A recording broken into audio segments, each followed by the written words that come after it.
So the project today is framing this Scooby-Doo jigsaw puzzle with the edges cut from a 2x4. Headed to the bandsaw to trim the edges off the board I glued the jigsaw puzzle to.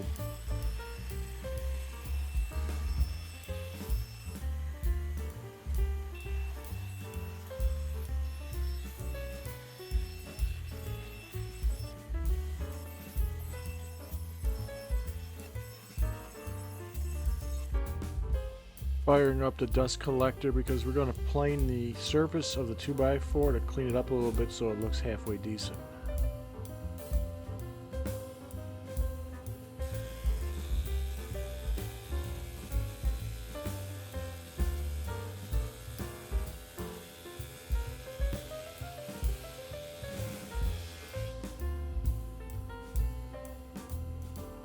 Drop it down a little bit and plane the other side.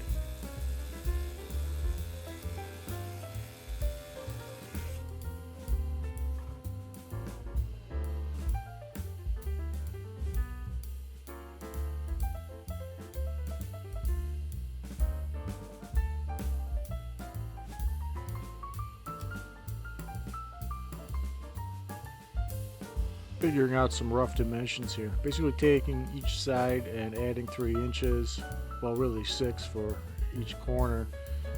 Just so when I cut this roughly, I know I have a lot of room to mess up if I need to cut the miters over again.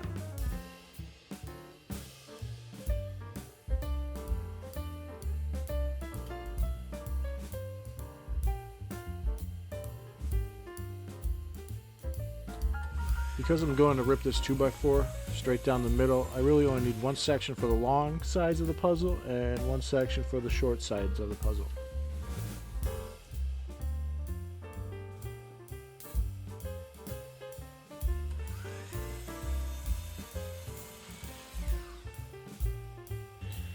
Over to the table saw to clean up the edge of this 2x4. Same principle as running through the planer, just trying to get the surfaces to look nice and the edges to be straight. Safety first, kids. Between the featherboard, the push stick, and the saw stop, and me going through this cut dirt slow, I think I will eventually make it through here.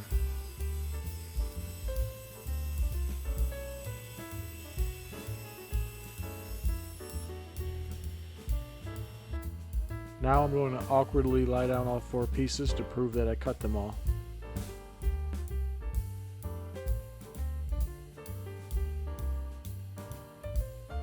Just for my own peace of mind, I need to lay these down by the side of the puzzle to make sure I got the lengths at least kind of close.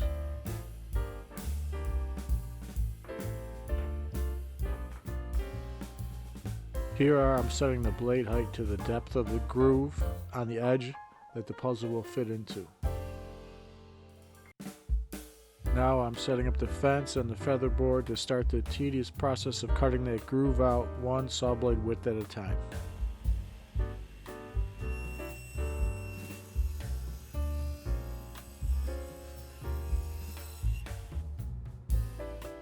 Delicate maneuvers here. I think the width on the blade is 1/8 of an inch, so you just barely move that fence over to cut the next section of that groove out.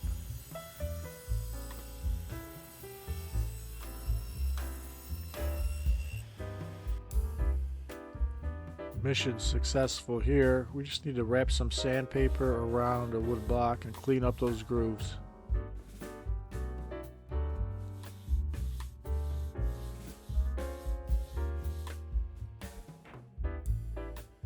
A satisfying test fit here.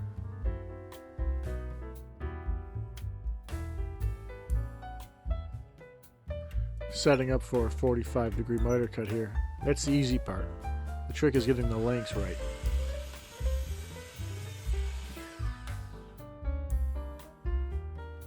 Some rough fitting here just to make sure everything's lining up correctly. Now it was hard to see here, but I slid it up against the stop. So when I go to cut the opposite side of the puzzle, it will be the exact same length.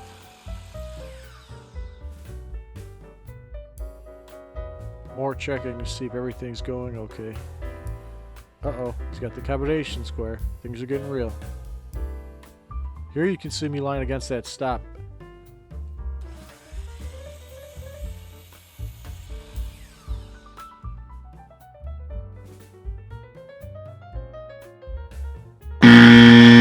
What? What did I do wrong? Well, that puzzle was looking too big anyways. If I just trim the edges down, it'll have more room to float around inside that groove, and the miter should close up.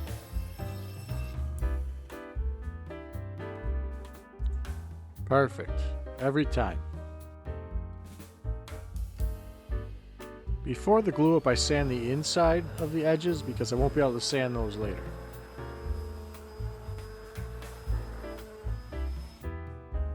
I keep my wood glue in a mustard bottle. I'm only gluing up the miter cuts, so it's end grain and it really sucks up the glue.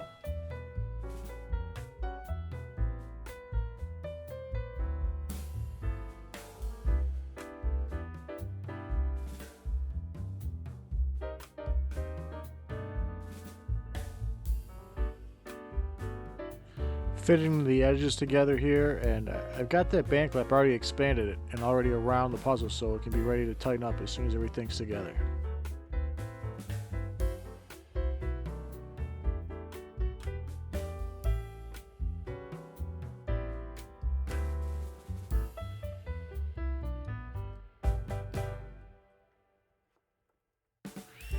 Busting out the fancy spline cutting jig here.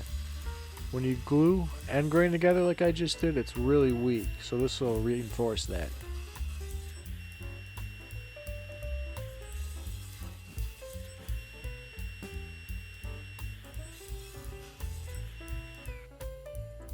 That cuts this thin groove into the corner, and then you glue this piece into that, and now there's no end grain being glued, so this is going to be really strong.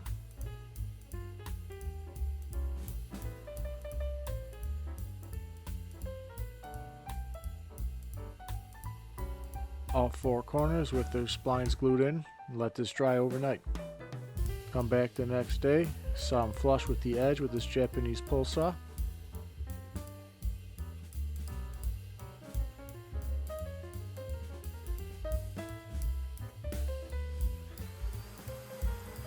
Final round of sanding here, make everything look nice. Down to 200, maybe 400 grit.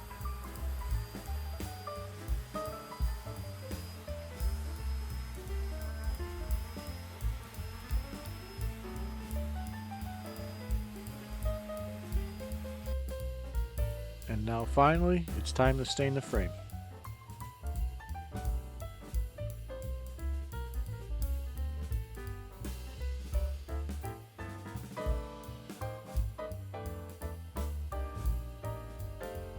Flip it over and put it on these little plastic paint pyramids.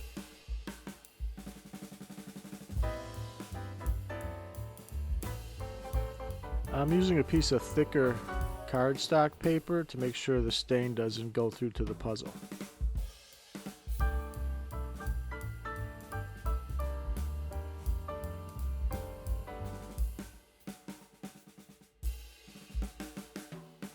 And here we are, a framed Scooby-Doo puzzle from pieces of a 2x4.